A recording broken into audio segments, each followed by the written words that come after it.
મહારાજ, એની માનો જીવ ખતરામાં છે. એ જાણ્યા પછી પણ તમે એને ફળ કેમ ના આપ્યું? છોટું હરણ, તું હંમેશા બીજાનું સારું વિચારે છે, પણ એ ઝાડ પર ઉગતું ફળ કોઈ સાધારણ ફળ નથી. રહસ્યમય જંગલ, જાદુઈ સોનાનું ઝાડ અને છોટું હરણ. બપોરનો સમય હતો. રહસ્યમય જંગલના મુખ્ય દરવાજા પર છોટું હરણ, રામો હાથી અને બગીરા ઊભા વાતો કરતા હતા. એક વાંદરો રડતા રડતા સામેથી આવી રહ્યો હતો. અરે, આ વાંદરો કેમ આ તરફ આવી રહ્યો છે? તે જંગલના દરવાજામાં ઘૂસવાનો પ્રયત્ન જ કરતો હતો કે ત્યાં અચાનક તેના પગ રોકાઈ ગયા. અરે, હું આગળ કેમ નથી વધી રહ્યો? પ્યારા મિત્ર, તું આ જંગલનો નથી. જો તું આ જંગલનો હોત ને તો આરામથી આ દરવાજાની અંદર આવી શક્યો હોત. મારે તમારા જંગલના રાજાને મળવું છે. જો હું નહીં મળ્યો ને તો મારી માં મરી જશે. આમ કહી તે વાંદરો જોરથી રડવા લાગ્યો. અરે ઊભો રે, હું હમણાં તને અંદર લઈ લઉં છું. આમ કહીને છોટું હરણ વાંદરાની પાસે ગયો અને તેનો હાથ પકડીને તેને અંદર લાવ્યો. વાંદરાએ જોયું કે જંગલના બધા ઝાડો પર રંગબેરંગી ફળો લાગ્યા હતા, જે બલ્બની જેમ ચમકતા હતા, અને આ બાજુ ગુલાબી શરબતની નદી હતી. અરે, હવે હું અંદર કેવી રીતે આવી ગયો? અને આ ઝાડ પરના ફળો ચમકે કેમ છે? અને આ નદીમાં પાણીની જગ્યાએ શરબત કેમ વહી રહ્યું છે? એટલા માટે તો આવી શક્યો કારણ કે અમારા જંગલના કોઈ પણ જાનવરની સાથે જો તું દરવાજાની અંદર પ્રવેશ કરે તો દરવાજો તને નહીં રોકે. અને આ વસ્તુઓ જે અમારા જંગલમાં તું જોઈ રહ્યો છે ને, તેથી એને રહસ્યમય જંગલનું નામ મળ્યું છે. સાચું સાંભળ્યું હતું આ જંગલ વિશે, જે ખરેખર રહસ્ય અને જાદુથી ભરેલું છે. હવે કહે, તું કોણ છે અને અમારા જંગલમાં શા માટે આવ્યો છે? મારું નામ મેંકો વાંદરો છે. મારી માં બહુ તકલીફમાં છે. જો હું તમારા રાજાને નહીં મળ્યો તો સવાર સુધી તે મરી જશે.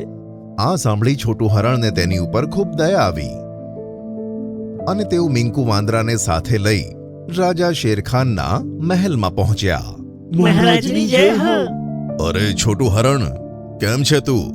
અને આ વાંદરો તારી સાથે કોણ છે? મહારાજ, આ મિંકુ વાંદરો ખૂબ જ તકલીફમાં છે.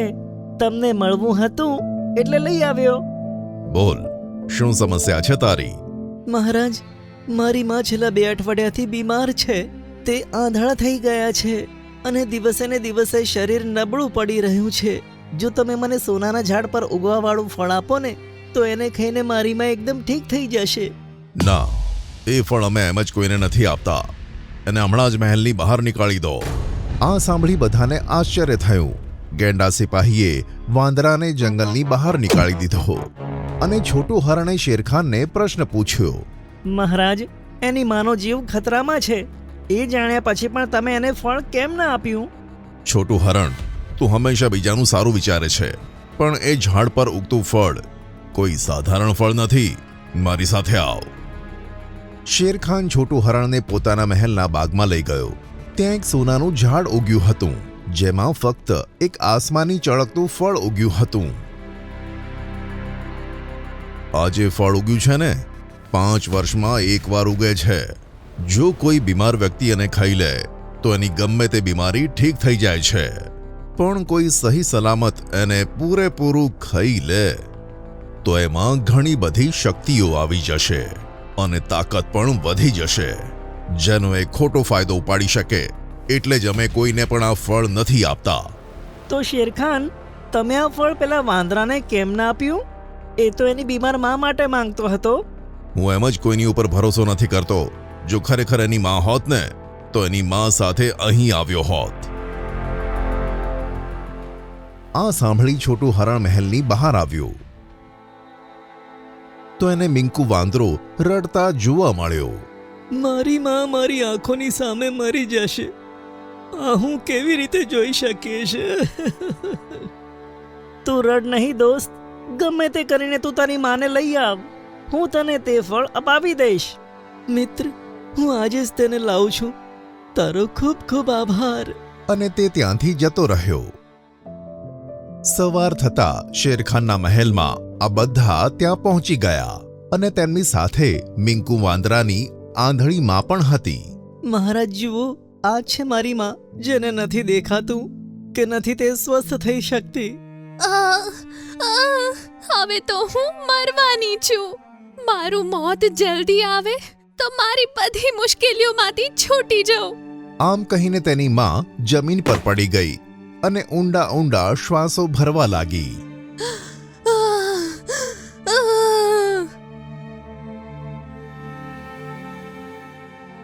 શેરખાન, હવે મોડું ના કરો. હું કોઈ માને આ રીતે તડપતી જોઈ નથી શકતો. છોટું હરણ, તું આટલું કહે છે તો ઠીક છે. હું તે ફળ તેમને જરૂર આપીશ. મારી સાથે આવ. શેરખાન બધાને પોતાના બાગમાં લઈ ગયો. રામો હાથી, આ ફળ તોડીને તેની માને આપી દો. રામો હાથીએ પોતાની સૂંઢથી તે ફળ તોડ્યું અને તેની માને આપી દીધું. બહુ જ દુખી રહ્યું છે.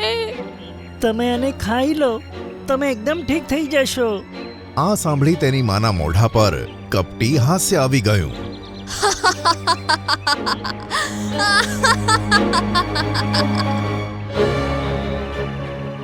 વાંદરીમાએ તે ફળ મિંકુ વાંદરા તરફ ફેંક્યું અને મિંકુ વાંદરાએ ઝડપથી તે ખાઈ લીધું. ના! બધા ચોંકી ગયા. શેરખાને ત્રાડ પાડીને મિંકુ વાંદરા તરફ છલાંગ મારી, પણ ત્યાં જ મિંકુ વાંદરાએ પોતાના હાથને ઉપર ઉઠાવ્યો અને જાદુ કર્યું અને શેરખાનની ઉપર એક પાંજરું આવી ગયું.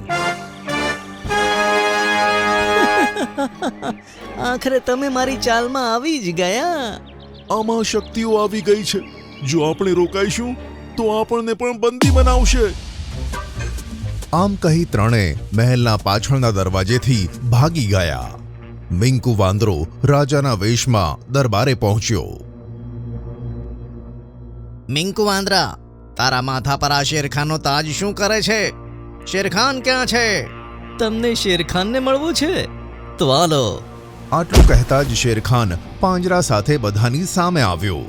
પોતાના રાજાને પિંજરામાં જોઈને બધા દરબારી હેરાન થઈ ગયા. આજથી આ જંગલનો રાજા હું છું. તમે મારી પ્રજા છો. આ જંગલ પર મારું જ રાજ હશે. બધા જાનવર હેરાન થઈ ગયા અને મિંકુ વાંદરાની કપટી હસી દરબારમાં ફેલાઈ ગઈ.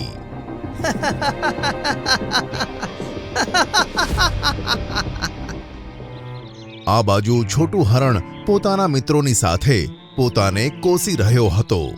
મારે શેરખાનની વાત માનવી જોઈતી હતી. આજે આપણું જંગલ મોટા ખતરામાં છે.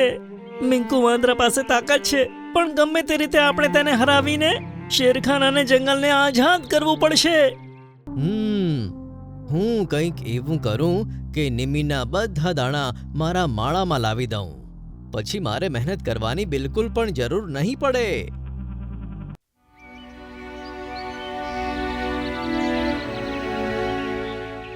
નિમ્મી ચકલી ઝાડ પર બેઠી રડી રહી હતી.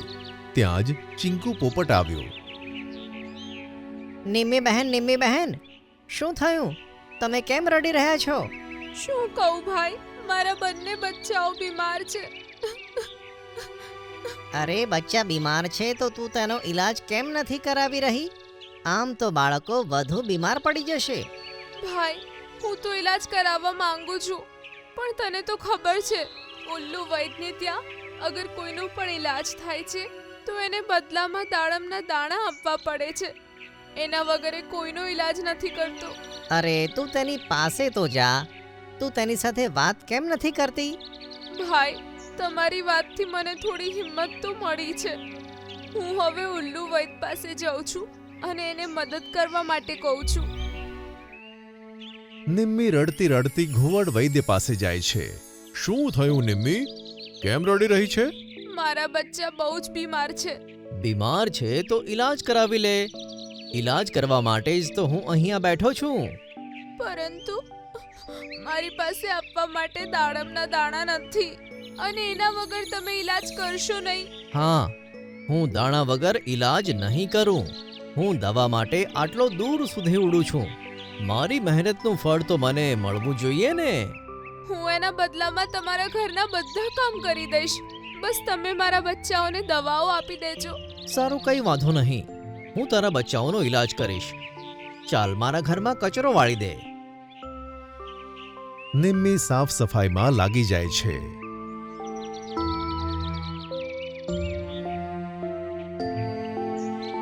બપોરના સમયે ચલો હવે મારા ઘરે આવીને મારા બચ્ચાઓને જોઈ લો. વાહ ભાઈ વાહ, હજુ તને આવવાને થોડી જ વાર થઈ છે અને તે બધું કામ પતાવી દીધું. જરા સારી રીતે કામ કરને. નિમ્મી ફરી કામ કરવા લાગી જાય છે.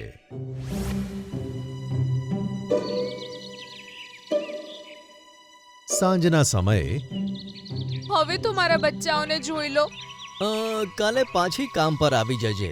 કાલે કામ પતી જશે પછી બચ્ચાઓનો ઈલાજ કરીશ. નિમ્મી ઉદાસ થઈને ઉડી જાય છે અને પાછી પોતાના માળામાં પોતાના બચ્ચાઓ પાસે પહોંચી જાય છે. રાતમાં નિમ્મીના બચ્ચા નિમ્મીને કહે છે, મમ્મી, અમને બહુ જ ભૂખ લાગી છે. અમને કંઈક ખાવા માટે આપો ને. આટલી રાત્રે હું શું લાવું બચ્ચાઓ? ઠીક છે, ઊભા રહો, હું કંઈક કરું છું. નિમ્મી રાત્રે માળામાંથી ઉડી જાય છે અને ખાવાનું શોધવા લાગે છે. તેને એક દાડમનો દાણો મળી જાય છે અને પાછી પોતાના માળા તરફ ઉડી જાય છે. રસ્તામાં તેને એક ચમકીલી ચકલી જોવા મળે છે જે રડી રહી હતી. શું થયું બહેન? તું તો બહુ સરસ દેખાય છે, તો રડે કેમ છે? હું બીમાર છું અને 5 દિવસથી ભૂખી છું. મેં કંઈ જ નથી ખાધું. લે, મારી પાસે દાણા છે, તું આને ખાઈ લે. એમ તો હું મારા બીમાર બચ્ચાઓ માટે લઈને જઈ રહી હતી, પણ તું વધારે ભૂખી લાગે છે. ચમકીલી ચકલી તેનું ખાવાનું ખાઈ જાય છે. ખાવાનું ખાતા જ ચકલી કાળા કાગડામાં બદલાઈ જાય છે અને તે કહે છે, નિમ્મી, હું યમરાજ છું અને પક્ષીઓના પ્રાણ હું કાગડાના સ્વરૂપે જ લઉં છું અને હું તારા પ્રાણ લેવા જ આવ્યો હતો અને તારી અચ્છાઈની પરીક્ષા કરી રહ્યો હતો. હું ખૂબ જ ખુશ થયો. હું તમારી સાથે જવા માટે તૈયાર છું, પણ મને જોઈએ છે કે મારા બચ્ચાઓ સ્વસ્થ થઈ જાય, પછી હું તારી સાથે આવીશ.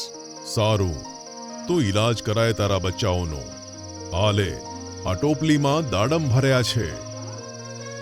નિમ્મી દાડમ ભરેલી ટોપલી લઈને પોતાના માળામાં જાય છે. બીજા દિવસે પોતાની ચાંચમાં 2 દાડમના દાણા ભરાવીને તે વૈદ્ય પાસે જાય છે. દાડમના દાણા જોતાં જ, વાહ નિમ્મી, તે તો કમાલ કરી દીધી. હવે તારા બચ્ચાઓનો ઈલાજ થઈ શકે છે. ચાલ, હું તારા બચ્ચાઓને જઈને જોઉં છું. બંને માળામાં આવે છે. વૈદ્ય બચ્ચાઓને દવા આપે છે. નિમ્મી વૈદ્યને માળામાં જ દાણા આપે છે. દાણા જોઈને ઘુવડ કહે છે, અરે, તારી પાસે દાડમના આટલા બધા દાણા કેવી રીતે આવ્યા? નિમ્મી ગઈ રાત્રે બનેલી યમરાજ સાથેની વાત જણાવે છે. વૈદ્ય જતા જતા વિચારે છે, હું કંઈક એવું કરું કે નિમ્મીના બધા દાણા મારા માળામાં લાવી દઉં. પછી મારે મહેનત કરવાની બિલકુલ પણ જરૂર નહીં પડે. તે એક યુક્તિ વિચારે છે અને રાત્રે પોતાના ગળામાં પથ્થરની ગદા બનાવીને લટકાવી દે છે અને નિમ્મીના માળાની બહાર આવી જાય છે. નિમ્મી, બહાર આવ. તમે કોણ છો? આજો, યમની ગદા. હું યમદૂત છું અને તેમના કહેવાથી જ હું આવ્યો છું. યમરાજનો આદેશ છે કે તેમણે તને જે દાડમના દાણા આપ્યા હતા તે પાછા આપી દે. ઠીક છે, જે ભગવાનનું છે એ ભગવાન પાસે જશે. મારા બચ્ચાઓ તો હવે સ્વસ્થ થઈ ગયા છે. તે બધા દાડમના દાણા માળાની બહાર મૂકી દે છે. ઘુવડ દાડમના દાણા લઈને ઉડી જાય છે. ત્યાં જ કાગડા રૂપી યમરાજ તેને જુએ છે અને કહે છે, તને બહુ લાલચ છે અને લોકો સાથે છેતરપિંડી કરે છે. હવે જો તારું શું થાય છે ઘુવડ? કાગડાના રૂપમાં રહેલા યમરાજ પથ્થરની ગદાને તેના ગળામાં જ સ્થાપિત કરી દે છે. ઘુવડ ઘરે જઈને ગદા નીકળવાનો પ્રયત્ન કરે છે, પણ તે નીકાળી જ નથી શકતો. જેવો તે ગદાને નીકળવા જાય છે તે ગદા વધારે ને વધારે ભારે થઈ જાય છે, જેના કારણે તે ખૂબ જ હેરાન થાય છે. બીજા દિવસે પક્ષીઓ તેની નમેલી ગરદન જોઈને તેનો મજાક ઉડાવે છે. પછી નિમ્મી તેની પાસે આવે છે. ઘુવડ નિમ્મીને કહે છે, બહેન, મને માફ કરી દે. મેં કાવતરાથી તારા બધા દાડમના દાણાને પોતાના બનાવ્યા. તેની જ સજા મને મળી રહી છે. મને માફ કરી દે અને તારા ભગવાનને જઈને કહે કે મારી ગરદનનું વજન ઓછું કરે. જ્યારે ભગવાન મને લેવા આવશે તો હું એમને કહીશ કે તારું દુઃખ ઓછું કરી દે. પછી સાંજે તે જ કાગડારૂપી યમરાજ નિમ્મી પાસે આવે છે અને કહે છે, ચલ નિમ્મી, તારો ટાઈમ થઈ ગયો છે. હું જરૂર આવીશ. મારા બચ્ચાઓ પણ હવે સ્વસ્થ છે. પણ મહારાજ, તમને વિનંતી છે કે વૈદ્યની પરેશાની ઓછી કરી દો. આખરે એને મારા બચ્ચાઓનો ઈલાજ કર્યો છે. નિમ્મી, તું ખૂબ દયાળુ છે. તારા કહેવાથી જ હું તેને માફ કરું છું. ઘુવડની ગદા ગાયબ થઈ જાય છે. પછી નિમ્મી યમરાજની સાથે જતી રહે છે.